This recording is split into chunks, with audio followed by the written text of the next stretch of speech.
प्रभु राम देव भगवान अल्लाह खुदा ईश आदि नाम एक ही शक्ति के हैं। वो कैसा है, कहां है, कैसे मिलता है, किसने देखा है? ये प्रश्नवाचक चिन्ह पूर्ण रूप से हटाने के लिए अवश्य सुनिए जगत गुरु तत्वदर्शी संत रामपाल जी महाराज के अमृत वचन, सर्व पवित्र धर्मों के पवित्र शास्त्रों के आधार पर।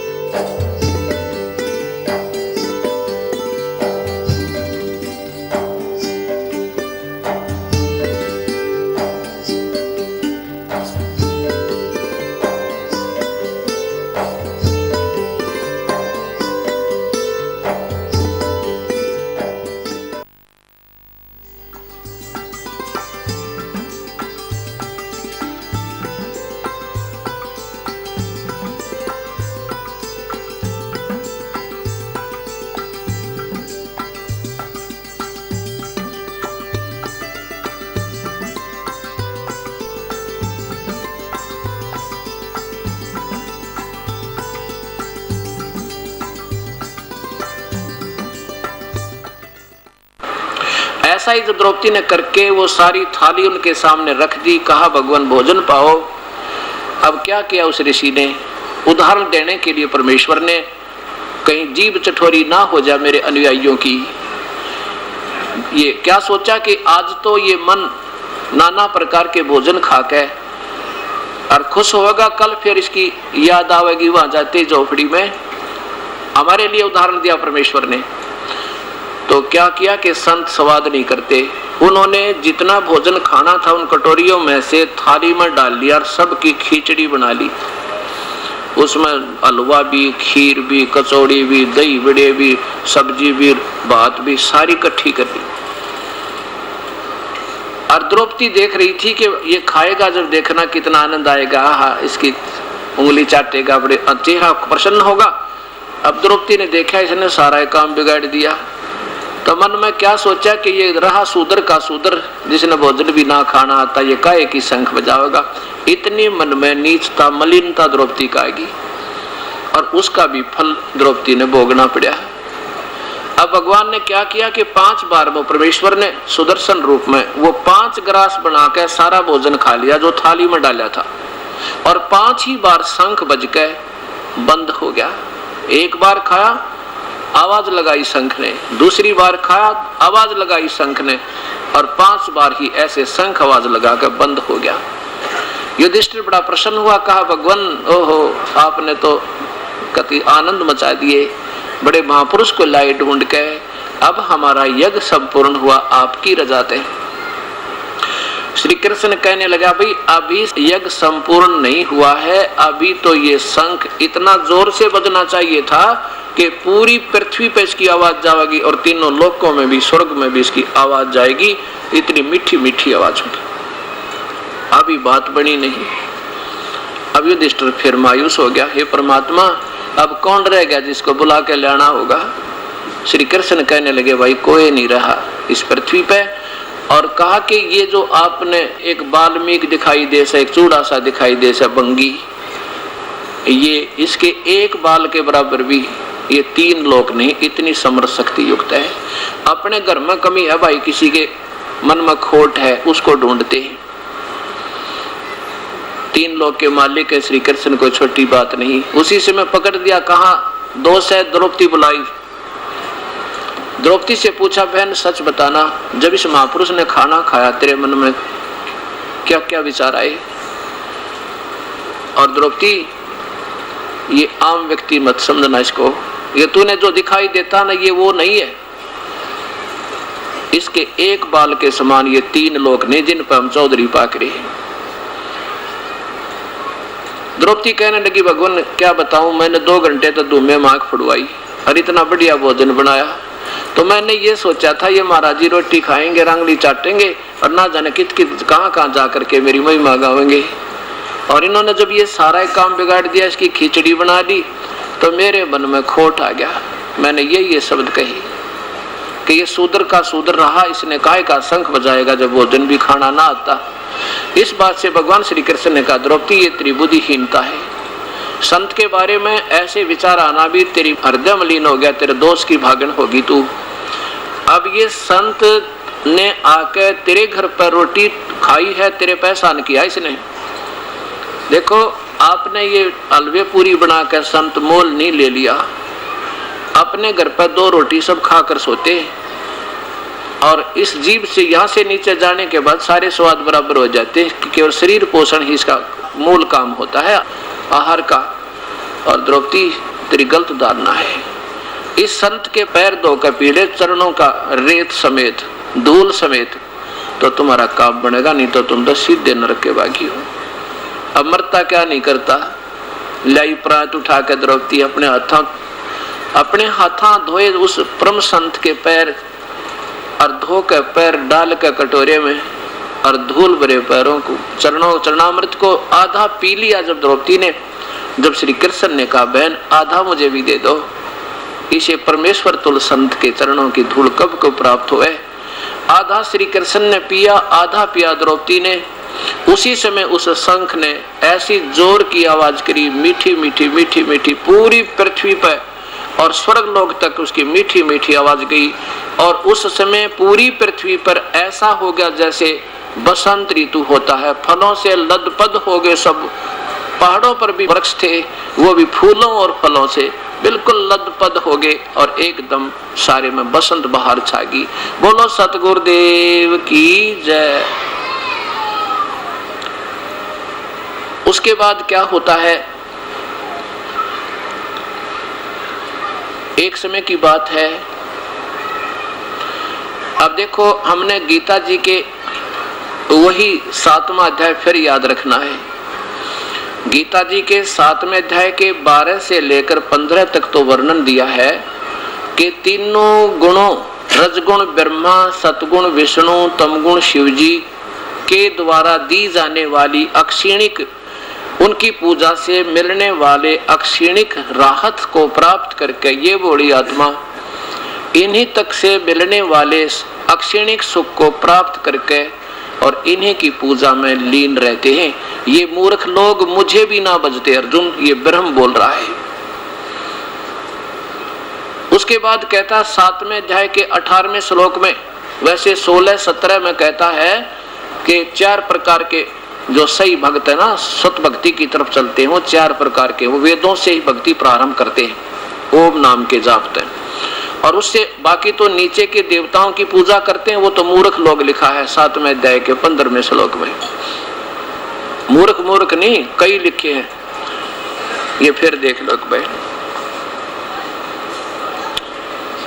अब यहाँ तो प्रत्यक्ष सामने है और ये शास्त्र आपके घर पे भी होंगे, जाकर देख सकते हो। अब यहाँ पर क्या बताया कि तीनों गुणों की पूजा, रजगुण ब्रह्मा है, सतगुण विष्णु है, तमगुण शिव जी।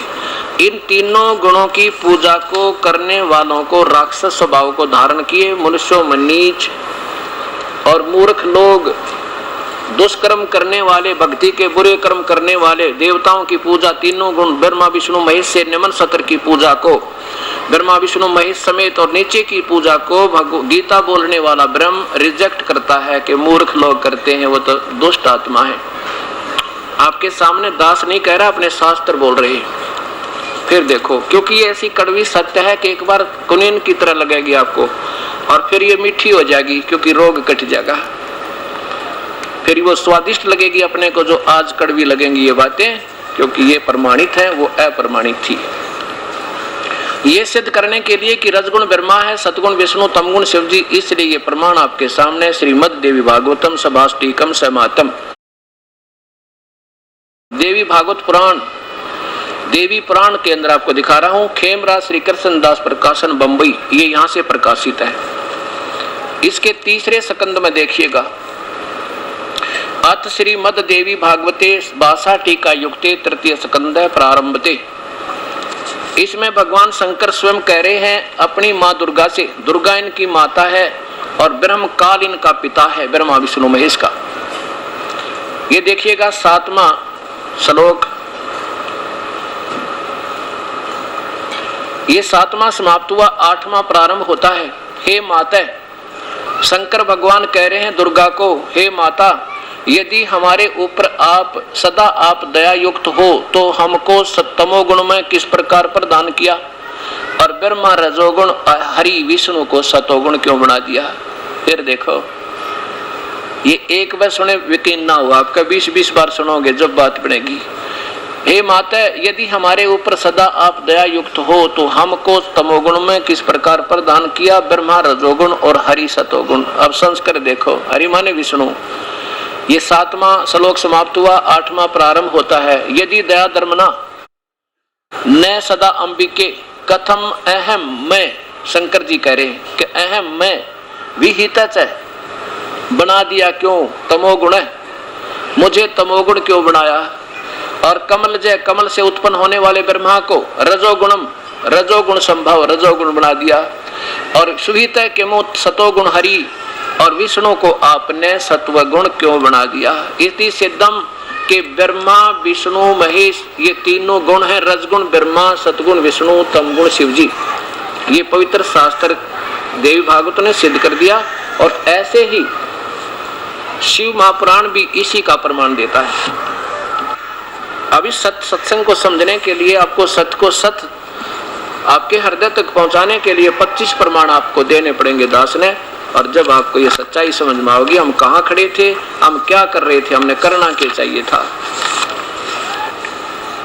ये श्री शिव पुराण में प्रमाण देता हूं कि ब्रह्मा विष्णु महेश तीनों में गुण है, ये गुण युक्त है।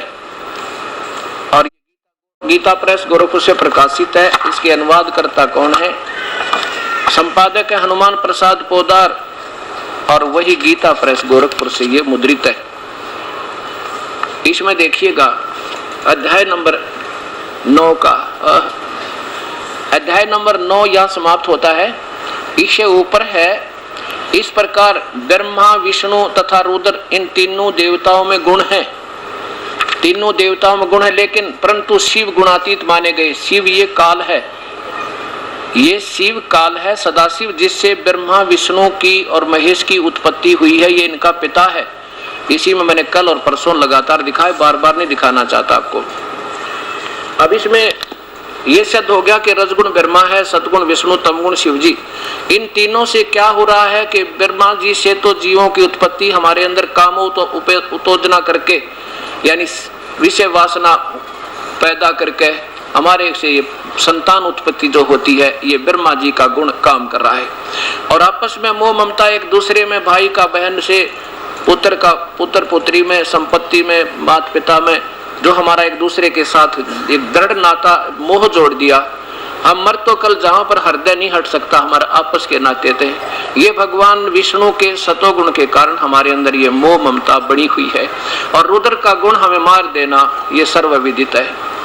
अब देखो ये पवित्र शास्त्र गीता जी, ये काल कह रहा है कि तीनों गुणों से, रजगुण ब्रह्मा से, सतगुण विष्णु से, तमगुण शिव जी से जो हो रहा है उसका निमित्त मैं हूं। क्योंकि काल को 1 लाख मानव शरीरधारी प्राणियों का रोज आहार करना होता है, उसके लिए तीनों पुत्रों से ये व्यवस्था इसने करवा रखी है।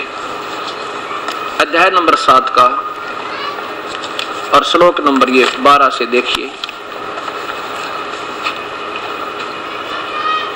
अध्याय नंबर 7 के और श्लोक नंबर 12। और भी जो सतगुण विष्णु से यानी सतिथि हो रही है, ये सांकेतिक शब्द हैं, इसको वही बताएगा जिसने वेदों का पूरा ज्ञान हो, क्योंकि चारों वेदों का सार गीता जी है। इसमें हिंट ज्यादा है, विस्तृत व्याख्या नहीं है, लेकिन ज्ञान श्रेष्ठ है भक्ति मार्ग का। और भी जो सतगुण से उत्पन्न होने वाले भाव हैं, और जो रजगुण तथा तमगुण से होने वाले भाव हैं, यानी इनसे जो कुछ भी हो रहा है उन सबको मुझसे ही होने वाले हैं ऐसा जान, क्योंकि इसका मूल कारण मैं ही हूं। परंतु वास्तव में उनमें मैं और वे मुझ में नहीं है। अभी आपने पढ़ा शिव पुराण में 9वें अध्याय में कि ब्रह्मा विष्णु महेश में तो गुण है और काल शिव ये गुणातीत है, ये इनसे न्यारा है। आगे देखो अब 13वें श्लोक में कि गुणों के कार्य रूप सात्विक राजस तामस यानी विष्णु ब्रह्मा और शिव से, इन तीनों प्रकार के भाव से ये सारा संसार प्राणी समुदाय मोहित हो रहा है। इन्हीं तक की भक्ति में, इन्हीं से मिलने वाली राहत में आसक्त होया पड़ाई और नादान प्राणी। और इन तीनों गुणों से परे मुझ अविनाशी को नहीं जानता ब्रह्म बोल रहा है, श्री कृष्ण नहीं बोल रहा। कृष्ण जी तो स्वयं सतोगुण थे, वो यानी विष्णु अवतार थे। ये काल बोल रहा है मुझे नहीं जानता। अब देखो 15वें में, अब 14 और 15 में निचोड़ कर दिया, कमाल कर दिया भगवान ने। अब 14वां श्लोक 7वें अध्याय का, क्योंकि यह अलौकिक अर्थात अति अद्भुत त्रिगुण में मेरी माया, तीनों गुणों के द्वारा फैला गया ये जाल जन्म मृत्यु और यहाँ रोके रहने का बड़ी दुस्तर है, खतरनाक है।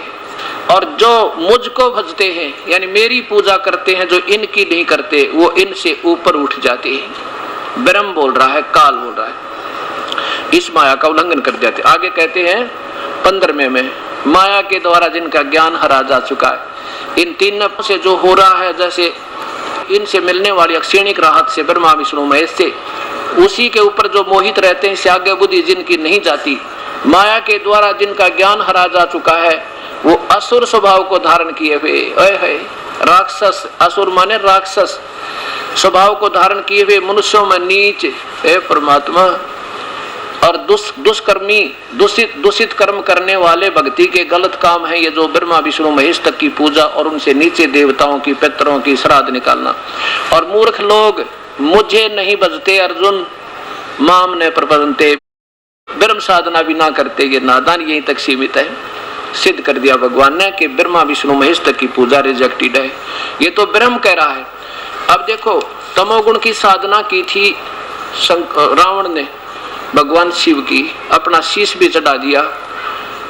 और शीश क्या, यहाँ से दोनों हाथ, दोनों भुजा और शीश चढ़ा दिया, क्योंकि उस प्यारी आत्मा के गुरु ने यही बताया कि ये शिव जी सर्वेश्वर है, महेश्वर है, सर्व सुखदाई है। अब जैसे गुरु जिनको मिल गए, ये दोष गुरुओं का है, इस साधकों का कतई नहीं मानता ये दास। क्योंकि विद्यार्थी को के क्या पता शिक्षक क्या पढ़ा रहा है, उसने शिक्षक की बातों पर विश्वास करना स्वाभाविक होता है। अगर रावण को ये सतज्ञान आज चल रहा है ये मिल जाता, वो विमान में बैठकर सतलोक चला जाता, जो अपना सैक्रिफाइस करता है पर कर सकता परमात्मा के पाने के लिए। लेकिन पूजा ही बबूल का बीज बीजने से आम नहीं लगते। भगवान शिव की साधना करने से ठीक है, उसको जैसा किया भगवान ने ऐसा दे दिया, सोने की लंका बन गई है, और भाई खूब ठाठ हो गए, सिद्धि आ गई, आकाश में उड़ गया। उस सिद्धि का दुरुपयोग कर लिया, सीता उठा लिया, अपनी माँ को उठा लिया निकम्मी आत्मा, और पाप का भागी बना, कुत्ते आड़ी मौत मेरा राक्षस कहलाया। ये शिव का उपासक था, तमोगुण का उपासक था। भस्मागिरी ने भगवान शिव के द्वार पर कैलाश पर्वत पर उल्टा सिर करके नीचे को सिर ऊपर को पैर सिरासन पर 12 वर्ष तक साधना की। जब भगवान ने पूछा भी क्या मांगता है, मांग ले भस्मागिरी। क्या मांगा कि कड़ा दे दो। भगवान वचनबद्ध हो गए, वचनबद्ध हो गए कि कड़ा दे दो, भस्म कड़ा दे दिया। भगवान ने सोचा भी साधु आत्मा है, अपने रक्षा के लिए मांगता होगा, चल ले ले। और जब कड़ा आ गया हाथ में, जब कहने लगा ले हो होशियार शंकर जी, तुझे खत्म करूंगा। अब देखो नीच आत्मा में उन्हीं की पूजा कर रहे हैं, और क्योंकि रस स्वभाव जा नहीं सकता इन पूजाओं से, ये गीता प्रमाण देती है। गीता कोई बच्चों का लेख नहीं है, ये ब्रह्म की अपनी बोली हुई, यानी 21 ब्रह्मांड के मालिक का बोला हुआ ज्ञान है, इसमें जरा सा भी भेद नहीं है। अब भगवान शंकर भाग लिए डर के, ये समर्थ भी कोई ना, जब एक मृत्यु से भयभीत होकर भाग रहे हैं तो समर्थ कहाँ हुए और अविनाशी कहाँ हुए, यह भी ना सोची हमने। चलो कोई बात नहीं, ये भी नहीं है कि ये बिल्कुल शक्तिहीन है। अब जब भाग लिए तो वो किस लिए मार रहा था भगवान शिव को, कि पार्वती को पत्नी बनाऊंगा और तुझे खत्म कर दूंगा। ये तो इनकी पूजाएं हैं। फिर भगवान विष्णु ने उसको गंडथनाथ न जाकर पार्वती रूप बनाकर भस्म किया, और जब भगवान शिव का कड़ा वापस दिया। अब ऐसे अरण्यकशिपु ने रजोगुण उपासना की थी, यानी ब्रह्मा जी की। ये तीनों भगवान एक शक्ति के हैं, कोई अंतर नहीं तीनों में। जैसे एक विभाग, एक मंत्री होते हैं ना किसी प्रांत में, उनकी एक जैसी पावर, एक जैसी रैंक होता है, कोई अंतर नहीं होता। तो सिद्धि प्राप्त कर ली ब्रह्मा से, रात मरू ना सुबह मरू ना शाम मरू, ये सिद्धियां प्राप्त करके और अंडी पाक गया, और कुत्ते आड़ी मौत बुरा राक्षस कहलाया। राक्षस स्वभाव का हुआ रजोगुण उपासक, और विष्णु जी का उपासक था ये विश्वामित्र। उसने अपने ही साथी वशिष्ठ मुनि के 100 बालकों को ऐसे कत्लेआम कर दिया, 100 मासूम बालकों को, केवल अपनी मान बढ़ाई के कारण। क्योंकि वशिष्ठ जी उनको राज ऋषि कहा करते, और वो कहा करते मुझे ब्रह्म ऋषि कहो। तो क्यों राजऋषि कहता मेरी बेइज्जती करता है। और इस द्वेष में अपने ही साथी वशिष्ठ मुनि के विश्वामित्र ने 100 बालकों की हत्या कर दी। तो यहाँ इसलिए गीता में लिखा है कि तीनों गुणों के उपासक ये तो राक्षस स्वभाव को धारण किए हुए, मनुष्यों में नीच, बुरे कर्म भक्ति के, और मूर्ख मुझे बिना बचते नादान। एक और उदाहरण देता हूँ क्योंकि इसका लिंक है आपस में। ये तो रामायण और महाभारत की तरह आपने 100 बार सुनना पड़ेगा जब ये सत्यान हृदय में समा होगा आपके। एक बार कुंभ का मेला भरा हरिद्वार में, आज से 350 वर्ष पूर्व। वहां पर ये यानी तमोगुण के उपासक कौन कौन है? नाथ परंपरा के, ये कनपाड़े नाथ, औगड़ नाथ जो बिल्कुल नंगे रहते हैं, और ये गिरी पुरी, ये सारे इकट्ठे हो गए अपने अपने खेमों में। और विष्णु जी के उपासक, सतोगुण के उपासक वैष्णु साधु, ये भी पहुंच गए अपने न्यारे खेमे में इकट्ठे हो गए। और जब आया वो स्नान करने का समय, हर की पैड़ी हरिद्वार में, वो पहुंच गए, सारे के सारे चल पड़े, अपने अपने प्रस्थान किया स्नान के लिए। सबसे पहले नंगे महात्मा वो नागा पहुंच गए, हर की पैड़ियों पर खड़े हो गए घेर के सब स्थान को। कहने लगे बाकी सभी बाहर खड़े हो जाओ, पहले हम स्नान करेंगे, हम सर्वश्रेष्ठ हैं, हम इच्छा हैं, हम निर्गंध हैं, त्यागी और बैरागी हैं, हम सर्वश्रेष्ठ हैं, पहले स्नान करेंगे। अब वैष्णु साधु आए फिर दूसरे नंबर पे। वो कहने लगे, वो पूरा झुंड के झुंड, ग्रुप के हजारों की संख्या में आकर कहने लगे कि तुम काहे के श्रेष्ठ हो, पशु की तरह नंगे फिरते हो, तुम टट्टी के हाथ भी नहीं धोते, सरड़ फरड़ गलीज, बाहर निकलो, हम सर्वश्रेष्ठ हैं, हम वैष्णव उपासक हैं, हम बिल्कुल सत भक्ति करते हैं, ऐसा है वैसा। अब नान नून तब भूल गए, स्नान तो गए भूल, और मुक्कम मुक्का, लट्ठम लट्ठा। कहते हैं तलवार निकाल लाए और भाले निकाल लिए, छुरी निकाल ली। 25,000 वो दोनों ग्रुप उस हर की पैड़ी पर कत्लेआम कर दिया और भगवान भूल गए। अब यहाँ बताते हैं परमात्मा कबीर साहब के, तीर तुपक तलवार कटारी जमदड़ जोर बदावे हैं, और हर पैड़ी और हेत ना जाना, और वहां जाकर चलावे हैं। ये काटे शीश नहीं दिल करुणा, वो जग में साध कमावे हैं, और जो जन उनके उपदेशी हो जा उनको भी नरक ले जावे हैं। ये भी खतरनाक कहानी है भाई। अब क्या बताया कि तीनों गुणों के उपासक ये राक्षस स्वभाव को धारण किए हुए। बता, एक आम व्यक्ति नहा रहे हो ना पांचार किसी घाट पे, और कोई वृद्ध आदमी आ जाए या कोई कह दे भाई मैं भी नहा लूं, वो कहेंगे आ जाओ आप भी नहा लो, और थोड़ा थोड़ा स्थान दे दिया करें, नहा लो कोई बात नहीं। और इन लोगों का तो आम व्यक्ति से भी बद व्यवहार। जब ये नहाने के ऊपर लड़का मर गई, ये कहाँ के संत। तो गीता जी की बातों को हमने श्रेष्ठ मानना होगा, जो इसमें लिखा ये अक्सर गलत नहीं, लेकिन इसको समझने की कमजोरी इन संतों की, इनके पास ये 5वें वेद का ज्ञान नहीं था। और 5वां वेद यानी वो सोसम वेद जो है, ये कुंजी है या ताड़ी है सारे खजाने के सब सदग्रंथों को खोलने की। ये इस दास को दी मेरे परमेश्वर ने, कबीर परमेश्वर ने मेरे गुरुदेव के माध्यम से इस दास पर जाकरी आप पुण्य आत्माओं के लिए खजाना खोल दिया भी है। अब यहाँ तक तो रिजेक्ट हो गए तीनों गुणों के उपासक, तो मूर्ख लोग राक्षस स्वभाव का धारण किए, ब्रह्मा विष्णु महेश, और पितर पूजनीय, श्राद्ध निकालनी है, गीता में मना किया। ये और देख लो 9वें अध्याय का 25वां श्लोक। देखो भक्तात्माओं, यदि भक्ति करनी है तो अपनी पवित्र गीता जी को अपने फेर पढ़ना होगा। पहले ये सच्चाई भी अपने तक नहीं आ पाई। 9वें अध्याय का 25वां श्लोक, यही पवित्र गीता जी, इसमें स्पष्ट मना किया है कि ना पितर पूजना चाहिए, ना श्राद्ध निकालने चाहिए, ना भूतों की पूजा। ये तो यूजलेस है, ये बिल्कुल गलत है। अध्याय नंबर 9 का श्लोक नंबर 25 देखो। देवताओं के पूजने वाले देवताओं को प्राप्त होते, और पितर यानी श्राद्ध निकालने वाले वो पितर बन जाते। पितर भी भूत होते हैं, और भूतों के पूजने वाले भूतों को प्राप्त होते हैं, भूतों के समूह में चले जाएंगे। और इस प्रकार मेरा पूजन करने वाला मुझे ही प्राप्त होते हैं। इससे क्या सिद्ध हो गया कि भगवान गीता में मना करता श्राद्ध निकालने को, और ये श्राद्ध निकालने की सलाह जो संत देता वो शास्त्र विरुद्ध साधना कर और करा रहा है। इसलिए 16वें अध्याय के 23वें श्लोक में लिखा है कि जो शास्त्र विधि को त्याग कर जो मनमानी पूजा करते हैं, ना उनकी गति हो, ना सिद्धि हो, ना कोई सुख हो। यही कारण हुआ कि हमारे पूर्वज भूत बन गए, पितर बन गए। और उन पितरों की पूजा हम लगे, हम भी पितर बनेंगे, क्योंकि ये भगवान का संविधान अटल है, इसमें कोई चेंज नहीं कर सकता। हमने चेंज होना पड़ेगा, हमने पूजाएं त्याग के सद्भक्ति करनी पड़ेगी, जैसे संकेत गीता जी में दिया है कि उस संत ने ढूंढ कर, परम संत ने, और उस परमेश्वर की साधना कर लो तो तुम्हारा बेड़ा पार होगा, नहीं तो वे जन्म मृत्यु या 84 लाख तुम्हारी बनी रहेगी। अब क्या बताया कि पितरों की पूजा नहीं करनी, श्राद्ध नहीं निकालने, और हम सभी कर रहे। हिंदू समाज कौन करवा रहा कि हमारे पूर्वज बूढ़े बाड़े थे और वो गुरु लोग थे जिनका गीता समझ में ना आई, वह पेट भर अपने स्वार्थ वसीन भोली आत्माओं को गुमराह कर दिया, और सब पितर बन रहे हैं, भूत बन रहे हैं, और फिर वही पूजा कर रहे हैं, क्योंकि यह समझ में बात आई नहीं। गीता में लिखा है हम इसके विरुद्ध कर रहे हैं तो वही बन रहे हैं। अगर हम इसको त्याग कर सद्भक्ति करेंगे, ना पितर बनोगे, ना श्राद्ध निकालने, ना भूत बनोगे, टंटा कट गया, तो हम वो क्यों ना करें जिससे सारे झंझट मिटे, हमारा कष्ट भी निवारण हो। अब इसके लिए प्रमाण क्या देता हूं कि एक जैसे क्या आड़ लेते हैं ये लोग संतजन, ये कहते हैं कि पुराणों में लिखा है, पुराणों में कि श्राद्ध निकालो।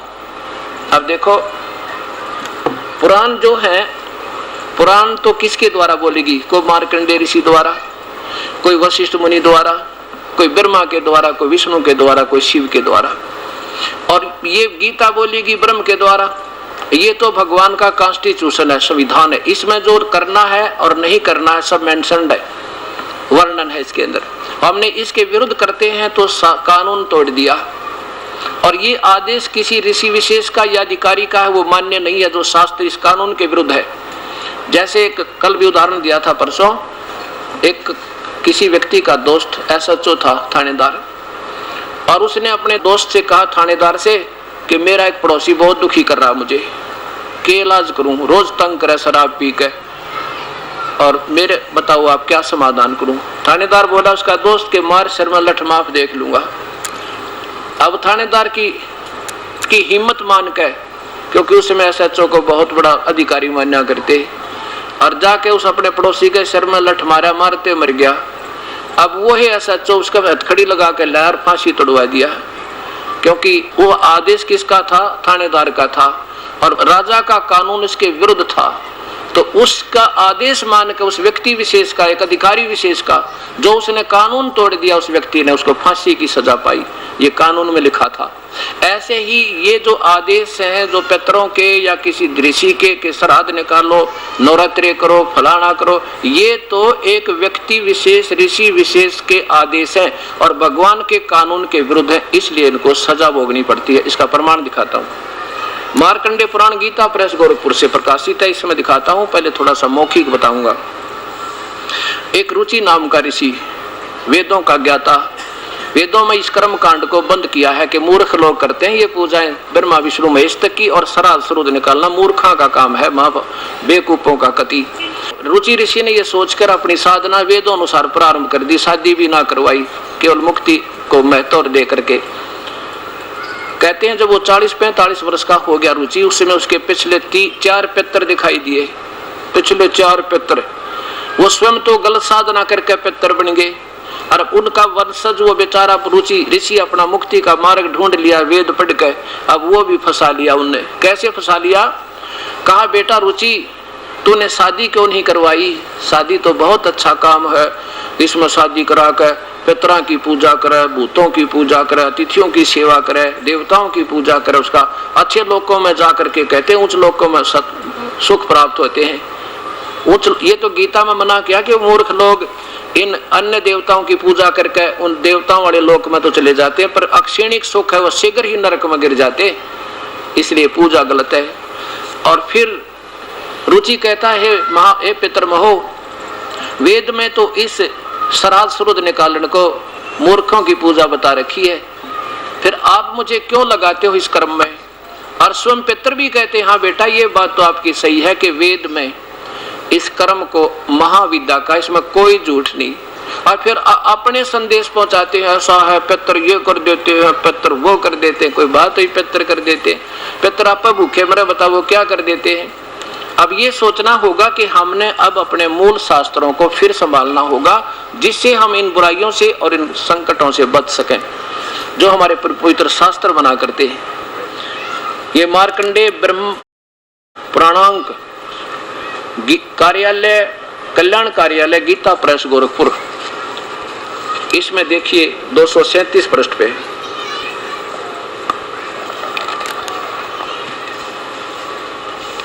ये नीचे से देखिएगा,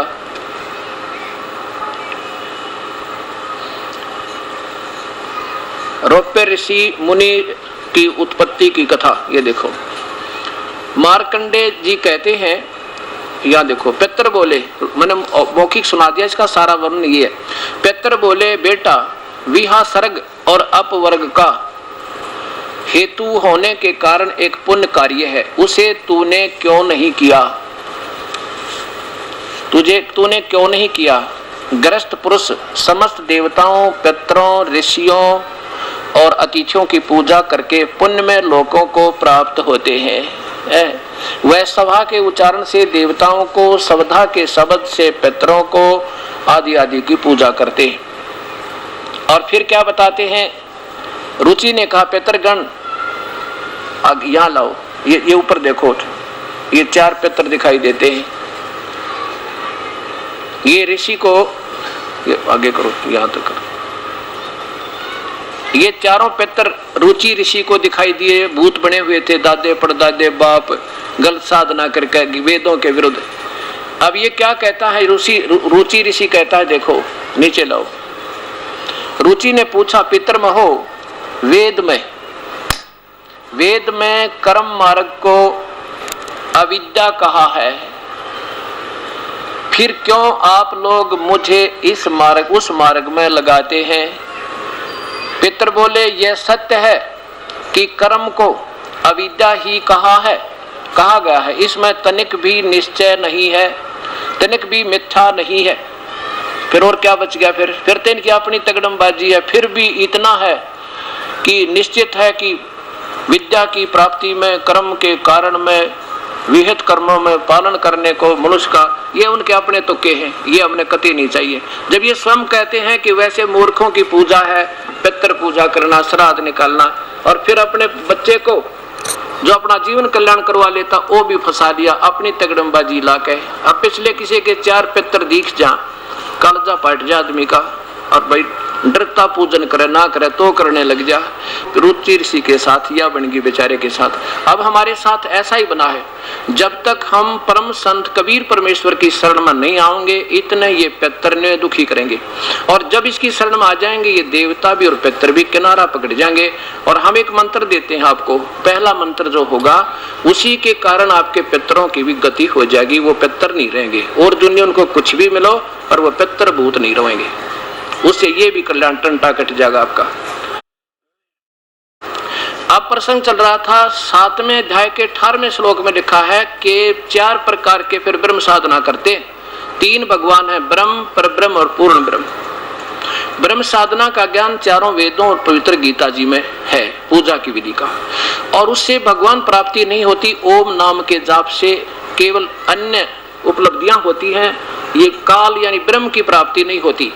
गीता जी के 11वें अध्याय के 48वें श्लोक में यही स्पष्ट किया है कि अर्जुन, ये है मेरा वास्तविक रूप, ये काल कह रहा है, और ये मेरी प्राप्ति यानी भगवान प्राप्ति, क्योंकि ब्रह्म की साधना के लिए वेद की साधना करते हैं। वेद और गीता के अनुसार कहते हैं इस विधि से, वेदों में वर्णित विधि से मेरे को प्राप्त नहीं कर सकते, मेरा दर्शन नहीं कर सकते।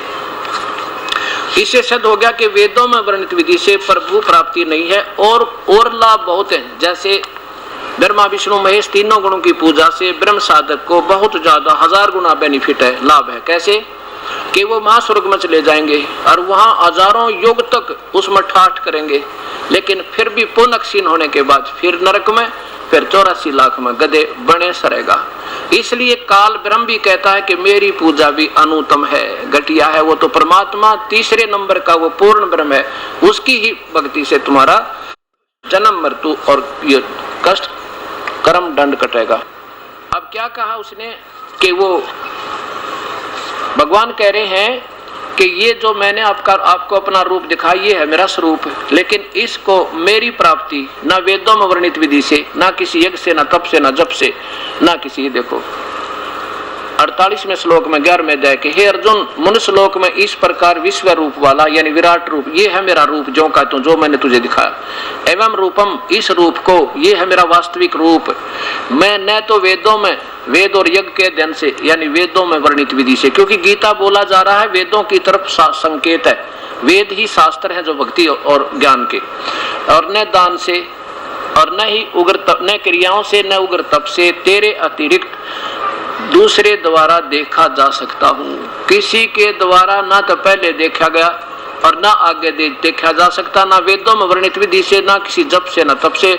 इति सिद्धम, वेदों में वर्णित विधि से परमात्मा प्राप्ति नहीं है, बाकी और लाभ अन्य पूजाओं से 1000 गुना ज्यादा है, ये सिद्ध करना चाहता हूं। इसलिए भगवान ब्रह्म गीता बोलने वाला कह रहा है कि मेरी भक्ति भी 4 प्रकार के करते हैं। एक तो अर्थार्थी, जो अपना स्वार्थ सिद्धि के लिए वेदों का के आधार पर अपनी साधना करते हैं और वो परमात्मा नहीं चाहते वो। और दूसरे आर्थ होते हैं जो अपना संकट निवारण के लिए वेदों में वर्णित विधि को के आधार पर पूजा करते हैं। और तीसरे नंबर के जिज्ञासु कौन होते हैं? जो केवल ज्ञान इकट्ठा करके और चतुर्वेदी त्रिवेदी कह लागे, परमात्मा मिला नहीं पर वैसे सुख के विद्वान बन जा, वो जिज्ञासु होते हैं, वो भी प्रभु नहीं पा सकते, पाना नहीं चाहते। और चौथे नंबर के ज्ञानी वो होते हैं जिनको ज्ञान हो गया वेदों के पढ़ने से कि परमात्मा भजे बिना मनुष्य शरीर व्यर्थ है, और भक्ति भी एक परमात्मा है वही पूर्ण ब्रह्म की करनी चाहिए, और देवताओं की पूजा करने से भी गलत व्यर्थ है। वो ज्ञानी है। उन ज्ञानी आत्माओं ने निष्कर्ष तो निकाल लिया कि मानुष जन्म पाकर प्रभु की भक्ति करे, वो परमात्मा कोई और है। इन देवताओं की पूजा निम्न सतर की नहीं करनी चाहिए। तो उन प्यारी आत्माओं ने क्या सोचा कि ओम नाम का जाप उस पूर्ण ब्रह्म का है, जबकि ओम नाम का जाप ये ब्रह्म का है। और ब्रह्म तक की पूजा का तो ज्ञान है ब्रह्म तक का वेदों और गीता में, और जानकारी है पूर्ण ब्रह्म की कति न्यारी न्यारी के वो परमात्मा और है, उसी की भक्ति करनी चाहिए। वो मैं नहीं बता सकता। उसके लिए चौथे अध्याय के 34वें श्लोक में लिखा है कि उस परम पिता की भक्ति को तो वो संत बताएंगे। उन संतों के पास पहुंच जा जिन पर पूर्ण ज्ञान हो, तत्वदर्शी संत के पास जा और वो बताएंगे मैं नहीं जानता उस परम पिता के मार्ग को। गीता बोलने वाला भगवान स्वयं कह रहा है। और वो संत बताओ फिर उस ऐसे करना। इससे सिद्ध हुआ कि वेदों में वर्णित विधि से प्रभु प्राप्ति नहीं है और साधनाएं बहुत। ये क्या कहता है? ज्ञानी आत्माओं को पता तो हो गया कि एक भगवान की भक्ति के चौथा अध्याय और श्लोक नंबर 34 में, चौथे अध्याय के 34 में देखिएगा, अध्याय नंबर 4 का श्लोक नंबर 34 में स्वयं गीता बोलने वाला भगवान कहता है कि उस परमात्मा के बारे में मैं नहीं जानता। उस तत्व ज्ञान को तू तत्वदर्शी ज्ञानियों के पास जाकर समझ। उनको भली भांति दंडवत प्रणाम करने से, उनकी सेवा करने से, कपट छोड़कर सरलता पूर्वक प्रसन्न करने से परमात्म तत्व को भली भांति जानने वाले ज्ञानी महात्मा तुझे तत्व ज्ञान का उपदेश करेंगे। भगवान कहता है मैं नहीं जानता उस परम पिता की साधना को, वो तो कोई संत और है वो बताएगा आके, तो फिर वैसे करना।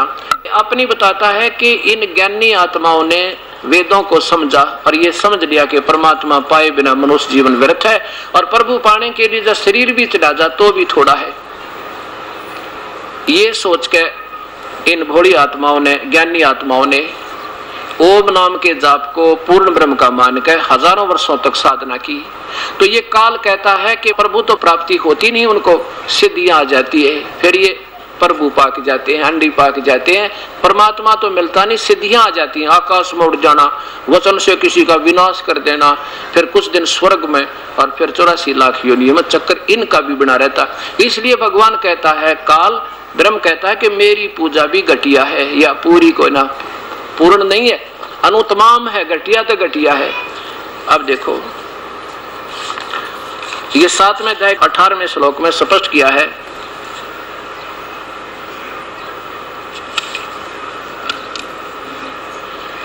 ये 7वें अध्याय का श्लोक नंबर 18 देखो, इधर लो।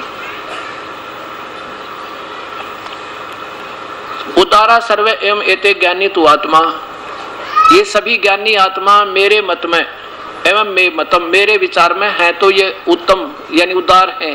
लेकिन इनको उदार का अर्थ होता परमात्मा पाने के लिए इन्होंने शीश भी दे दिया परमात्मा को, हजारों वर्षों तक बैठे रहे, शरीर की भी परवाह ना की, लेकिन इनको सत्य ज्ञान पूर्ण संत ना मिला, उस परम पिता की भक्ति बताने वाला। इसलिए आश्रित से ही युक्त आत्मा, आस्थित माने आश्रित रही वो भक्ति में लीन आत्मा, माम एवं अनुतमाम गति, मेरी ही मुझ में, मेरी अनुतमा माने घटिया ते घटिया साधना में ये आश्रित रही। अनुतमाम माने घटिया ते घटिया, और इन्होंने क्या कर दिया, अनुतम माने अति उत्तम लिख दिया। अब यहाँ बात बिगाड़ रखी है। अब इसे अनुतम क्यों कहा भगवान ने, ब्रह्म ने अपनी साधना को, क्योंकि इससे प्रभु तो मिले नहीं और जन्म मरण का रोग कटे नहीं। उसके लिए संकेत किया है 18वें अध्याय के 62वें श्लोक में कि उस परम पिता की शरण में जाओ अर्जुन सर्वभाव से, फिर तेरा जन्म मृत्यु का रोग कट जाएगा। अब क्या होता है कि दुर्वासा जी ने वेदों को जैसा जाना और समझा, उस ज्ञानी आत्मा ने वेदों अनुसार साधना हजारों वर्षों तक की, और प्रभु तो मिला नहीं, वो सिद्धि आ गई। उन सिद्धियों के आधार पर दुर्वासा महिमावान हो गया। एक दूसरे के ऊपर सिद्धि छोड़ के ये अपने प्रभु बन जाते हैं। अब ऐसे दुर्वासा जी का बोलबाला बहुत हो गया। एक दिन दुर्वासा जी द्वारका के बाहर बैठ गया, जाकर जंगल में आध किलोमीटर की दूरी पे, और गांव नगरी में ये पता चला कि एक बड़े महापुरुष आए हैं दुर्वासा नाम के, और भूत भविष्य वर्तमान की सारी जानते हैं। तो कुछ व्यक्तियों ने, कुछ व्यक्तियों ने ये मजाक सूझा कि दुर्वासा की परीक्षा करते हैं कि कुछ जानते भी हैं या दुनिया वैसे ही इनको महिमा दिए हुए है। भगवान श्री कृष्ण के पुत्र प्रद्युम्न को एक लड़की का रूप बना लिया, एक गर्भवती लड़की का स्वांग बना लिया 10-20 व्यक्तियों ने, और यानी मजाक करने के इरादे थे दुर्वासा के साथ।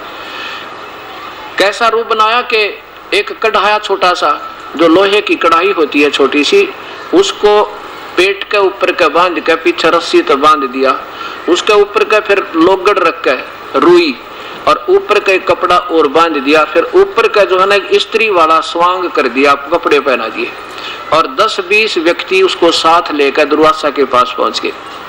दुर्वासा जी से कहा कि हे ऋषिवर, हम आपके पास एक प्रार्थना लेकर आए हैं। दुर्वासा जी ने कहा बोलो भाई क्या बात है, कि ये इसका पति है, ये इसकी लड़की है। प्रद्युम्न को तो पत्नी बना दिया किसी एक व्यक्ति की नकली, और इनको शादी हुए लगभग 10-15 वर्ष हो गए। अब परमात्मा ने रजा बख्शी है इनके गर्भराज की पत्नी को, ये उतावले हो रहे हैं।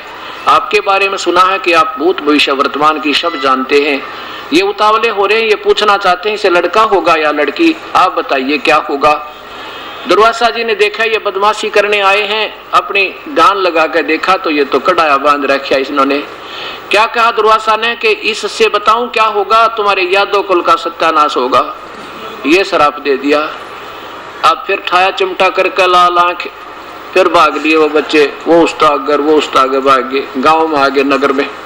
नगर निवासियों को पता चला, बुजुर्गों को, कि बच्चों ने मजाक कर दिया, दुर्वासा ने श्राप दे दिया, और दुर्वासा का श्राप तो एटम बम है भाई।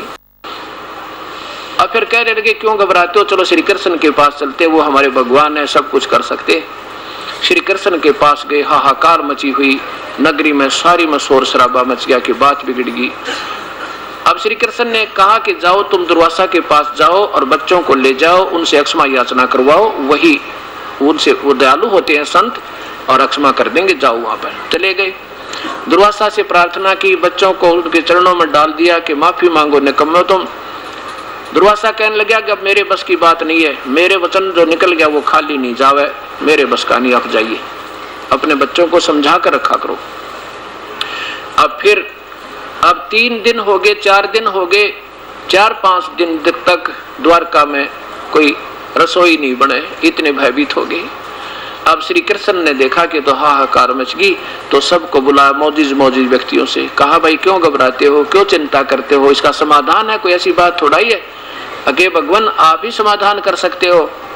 श्री कृष्ण ने कहा कि ऐसा करो, किससे विनाश होगा यादव कुल का, इस कढ़ाई से होगा ना, और इन कपड़ों से जो स्वांग बना रखा था। कहा जी हाँ जी, कि इन कपड़ों को तो जला दो, और लोहे के कढ़ाई को घिसा का पत्थर का चूरा बना कर और जमुना में घेर दो, क्षेत्र बता दिया उस स्थान पर जाके, और वहीं घिसा दो इसको ले जा करके।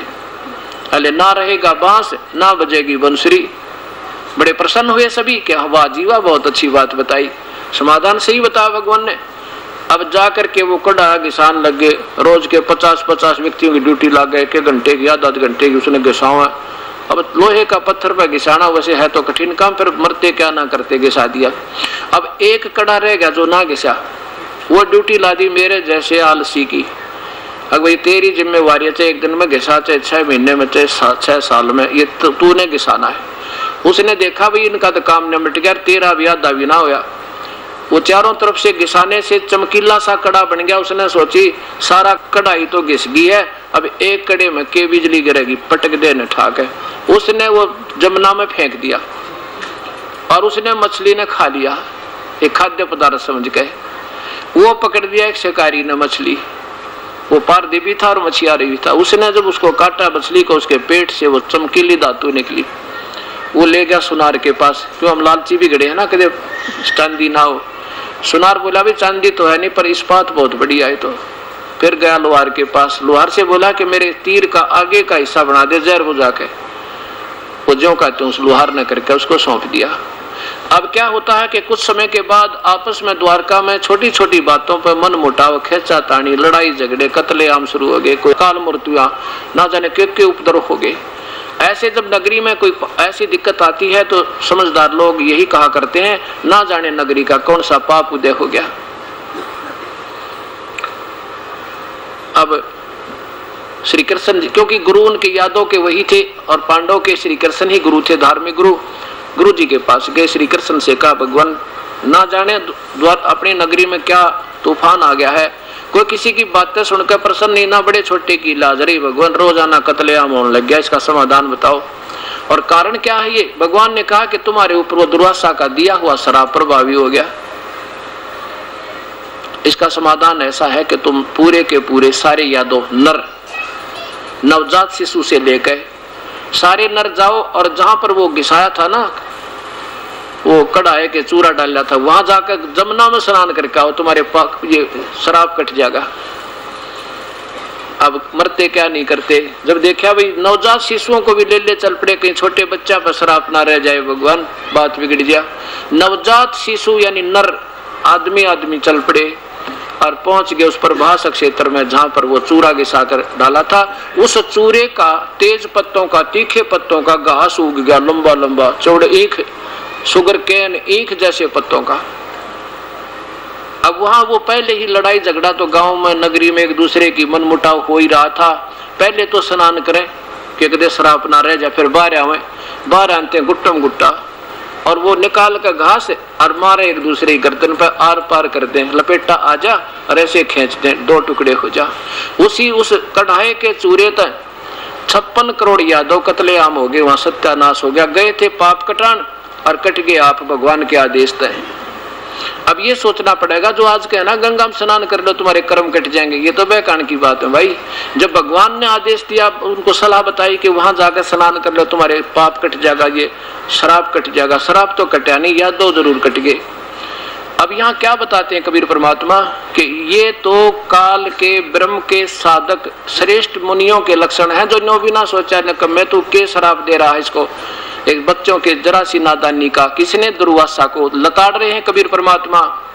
क्या कहते हैं कि दुर्वासा को पेता समझ न आई नीचे, 56 करोड़ यादव कटे वहां मची रुधिर की कीचे।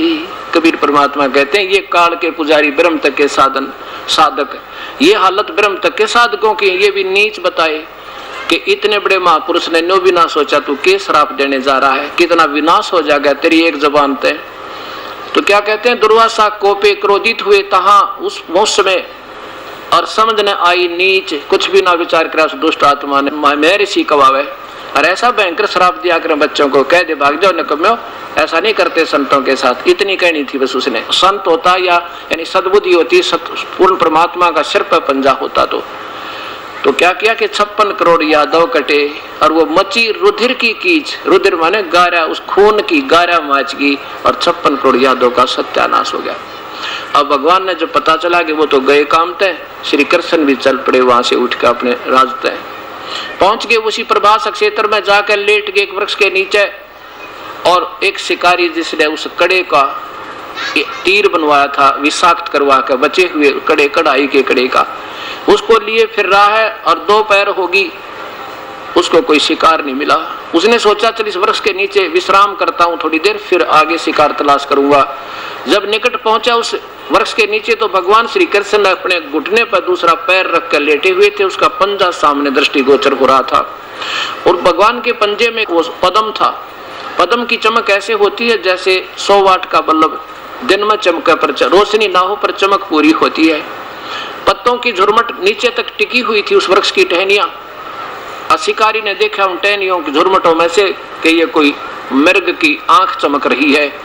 सारा दिन का दुखी हो रहा था कि कहीं इधर से जाऊंगा ये आहट पाकर मृग भाग ना जावे, यहीं से ठोक दिया तीर, मृग समझ गए, आंख समझ गए और वो लगा भगवान के पैर में। तो भगवान को दर्द हुआ, तो जैसे पीड़ित व्यक्ति, जख्मी व्यक्ति कराहता ऐसे कराने लगा, मार दिया रे, मार दिया रे, मर गया रे। तब वो घबरा गया, वो शिकारी घबरा गया कि भगवान ये तो व्यक्ति मर गया, बड़ा धोखा हुआ। देख सारा दिन का तंग पा रहा था, शिकार की जगह के जुल्म हुआ। आगे जाकर देखा ये तो द्वारकाधीश, क्योंकि राजा का मुकुट न्यारा पहचाना जा। चरणों में गिरकर रोने लगा, भगवान मेरे से गलती होगी, मैंने आपके पैर में कोई चमकीली चीज थी उसको मृग की आंख समझ कर और मेरे से ये तीर लग गया, दाता मेरा दोष कति नहीं, माफ कर दो मुझे। भगवान ने कहा कि शिकारी तेरा दोष नहीं भाई, तेरा और मेरा कोई पिछला हिसाब था। मैं रामचंद्र था त्रेता युग में और तू सुग्रीव का भाई बाली था, अपना ये बराबर हो गए भाई। अब तू यहाँ से खिसक जा, किसी से बताइए मत, नहीं तो तुझे मार डालेंगे वो पांडव आगे तय। पर मेरा संदेशा दे दे, किसी प्रकार वहां पहुंचवा दे और पांडवों के पास, और उनको कह देना कि यहाँ पर बात बिगड़ ली है, सारा विनाश हो लिया, शीघ्र आ जाए। वो शिकारी ने ऐसे किसी को बता दिया, उसने संदेशा भिजवा दिया, 5 पांडव पहुंच गए। अब देखिए जब हालत भगवान की, तो अर्जुन भीम कहने लगे कि भगवान एक बार हमें बता दो किसने आपकी हालत की है, उनको अभी मजा चखा देंगे। श्री कृष्ण बोले भाई अब तो जो होना था वो हो गया, पर मेरी आगे की बात सुन लो। सारे के सारे यादव मर चुके हैं आपस में लड़के, केवल औरतें बाकी हैं। उन औरतों को अर्जुन तो ले जाना इंद्रप्रस्थ में, ना तो यहाँ के लोग इनकी बेइज्जती करेंगे और यहाँ जीना दूभर हो जाएगा। इस एक काम तो ये करिए मेरा, और दूसरा ये है कि मेरी अंतिम वचन सुन लो जो मैं तुम्हारे लिए कुछ कहना चाहता हूँ। अब वो भी बताओ भगवान कि तुम अब जाकर वापस अपना राज अपने पौत्र परीक्षित को देकर और राज त्याग जाना, हिमालय में जाकर कठिन तपस्या करना और अंतिम श्वास तक अपने शरीर को खत्म कर देना हिमालय की बर्फ में जाके। अब कहने लगे भगवान किस लिए, कोई कारण पूछ सकता हूँ? अर्जुन ने पूछा कि राज त्याग देने का कोई कारण पूछ सकता हूँ? हाँ पूछ सकते हो भाई। इसका कारण यह कि तुम्हारे ऊपर युद्ध में किए हुए पाप कर्मों का पाप छाया हुआ है और वो पाप तुम्हें बड़ा भयंकर दुखदायी, इसलिए अपने शरीर को अंतिम श्वास तक घोर तपस्या करके और हिमालय की तलहटी में जाकर समाप्त कर देना। अब ये अर्जुन की वह सुई, वो दर्द वाली जख्म फिर हरा हो गया, फिर दुखने लगी। वो बात याद आई कि भगवान दूसरे अध्याय के 37-38वें श्लोक में क्या कह रहा था कि अर्जुन तेरे दोनों हाथों में लड्डू, यदि युद्ध में मारा गया तो स्वर्ग जाएगा और जीत गया तो इंद्रप्रस्थ का राज भोगेगा। और फिर कहा कि तेरे ऊपर कोई तू युद्ध कर ले, तुझे कोई पाप नहीं लगेंगे, तो मैंने सब मार रखे हैं, तू ना लड़ेगा तो भी मार रखे, तू तो निमित्त मात्र है और अब ये सारे पाप हमारे ऊपर ही छा गए हैं। अब ये बात भगवान से पूछनी चाहिए कि आज तो मेरे हाथ में एक भी लड्डू ना रहा, ना तो हम स्वर्ग में गए क्योंकि युद्ध में मरे नहीं, और ना ही राज भोग पा रहे हैं। आप कह रहे हो कि छोड़ कर चले जाओ, तुम्हें ये दुखदाई होंगे युद्ध में किए हुए पाप। अब देखो दूसरे अध्याय का 37-38 फिर देखो, क्योंकि ये बार बार आपके सामने प्रमाण आओगा जब यह बात समझ में आएगी।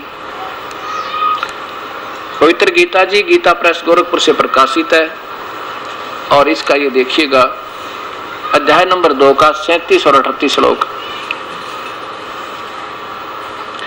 या तो युद्ध में मारा जाकर स्वर्ग को प्राप्त होगा अथवा संग्राम में जीतकर पृथ्वी का राज भोगेगा।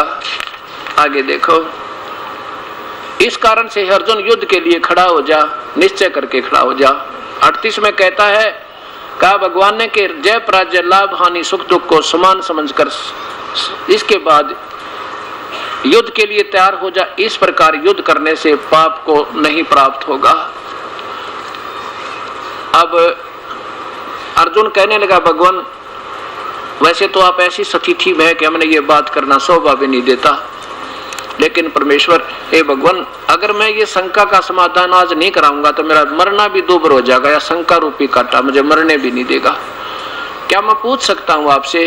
पूछ ले अर्जुन, आज मैं अंतिम श्वास गिनूं, जो होगा वह सारी सच बताऊंगा भाई।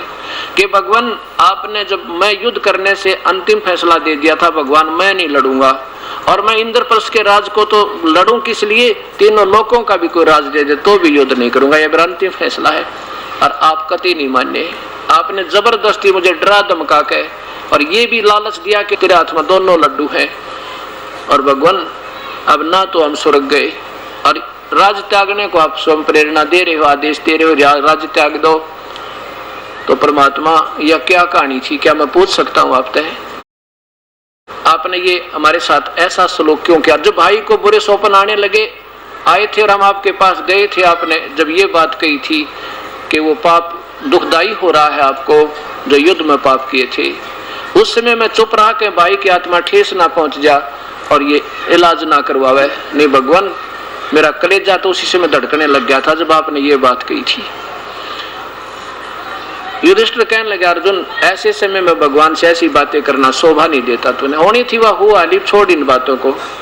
श्री कृष्ण कहने लगे, युधिष्ठिर ने ठीक प्रश्न किया है, गलत नहीं किया ये। भाई अर्जुन बात सुन ले, देखो मैं भी विवश हूं और तुम भी लाचार हो। ये तो जो कुछ होना था, करना था, कराना था, ये तो कोई और शक्ति है, वही कर रहा है भाई, वही करवा रहा है, ना तेरे बस की अर्जुन ना मेरे बस की। तुम मेरा बहुत निकटतम हो, इसलिए जाके और ये मेरा अंतिम जो ना फैसला आज्ञा और मान लेना तुम्हारे हित में ही होगी। क्या होगा कि यहाँ पर ऐसा है कि जैसे उसने क्या बताया भगवान ने कि ओम नाम का जाप और दिन रात कर जाना, अंतिम श्वास तक करना, हुआ तपस्या कर चाहे कुछ, क्योंकि इससे अक्षणिक लाभ हो जाते हैं। ये अलग अकाउंट होगा इनका, जैसे पाप कर, जैसे ओम नाम के जाप का, घोर तप का, इसे तप से राज मिलेगा और ओम नाम के जाप से ये स्वर्ग, जैसे क्योंकि क्या नाम देते, ओम नमः शिवाय, ओम नमः भागवते वासुदेव नमः, ऐसे इनको अपनी अटकल से घुमा लेते इन मंत्रों को, तो इन ब्रह्मा विष्णु महेश के लोक तक जाके और फिर ये दोबारा चक्कर में। लेकिन इतना बेनिफिट हो जाएगा कि युद्ध के किए हुए पाप तो अलग अकाउंट में है इनके, और ये जो तप साधना करेंगे ये दूसरे अकाउंट में लिखे जाएंगे, दोनों भोगने होते हैं इसमें। इस ब्रह्म तक की साधना के हार्ड एंड फास्ट रूल है।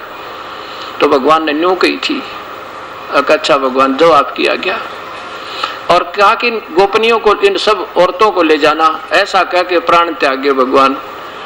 अब चारों पांडव तो पहले चले गए रथ लेके, और पीछे से अर्जुन गोपियों को लेके चल पड़ा।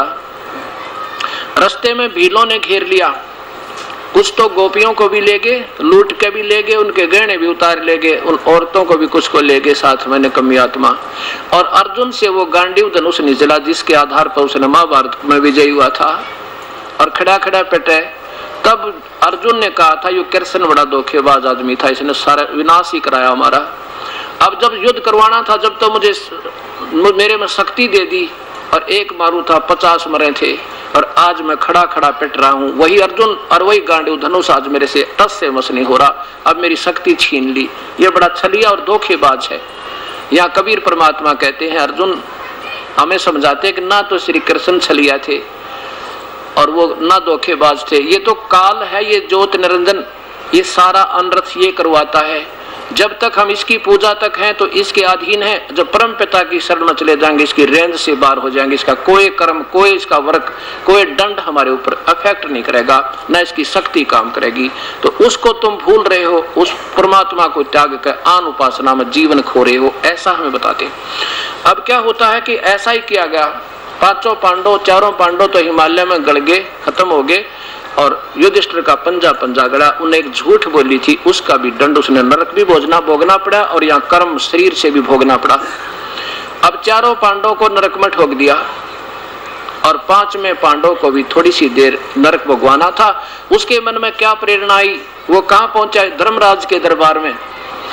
युधिष्ठिर धर्मराज के बेटे थे और अर्जुन इंद्र देव के बेटे थे, भीम पवन देव का पुत्र, और नकुल और सहदेव ये अश्विनी कुमार थे, उस देव के बेटे थे।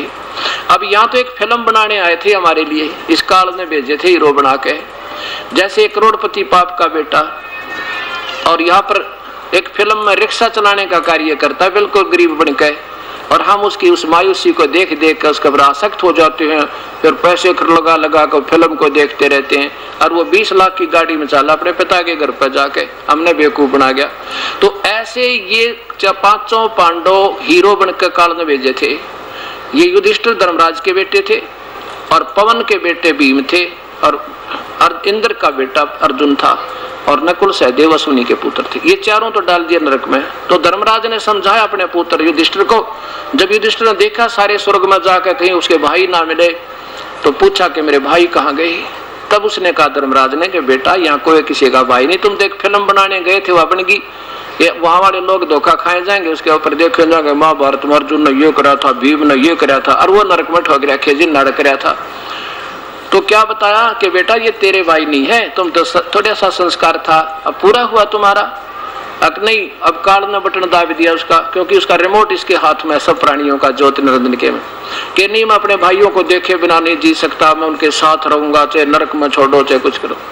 अब थोड़ी सी देर उसको नरक भी ले गए, देख तेरे भाई ये रो रहे पड़े पड़े इसमें, कहा इनको छोड़ दो। युधिष्ठिर बोला बेटा ऐसे नहीं छोड़े जाते, ये तो कर्म का भोग भोगना पड़ेगा इनको, नहीं तो मुझे भी नरक में डाल दो। युधिष्ठिर कहने लगा।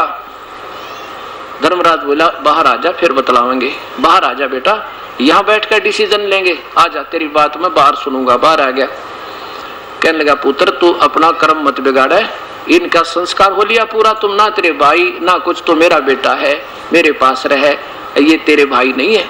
कहने लगा नहीं मेरे भाई बाहर आएंगे तो मैं, नहीं तो मुझे भी नरक डाल दो। जब मजबूर होकर धर्मराज ने कहा पुत्र ऐसे कर, तूने कुछ अपने पुण्य देने पड़ेंगे इनको, जब ये बाहर आ सकते नरक से। युधिष्ठिर बोला मुझे मंजूर है। अब अपने आधे पुण्य संकल्प कर दिए उन चारों के लिए। अब वो चारों नरक से बाहर निकाल दिए, पांडव को बाहर निकाला। अब अर्जुन को तो ले गया इंद्र, क्योंकि इंद्र का बेटा था, और पवन देवता ले गया भीम को, नकुल सहदेव को ले गए हुए अश्विनी।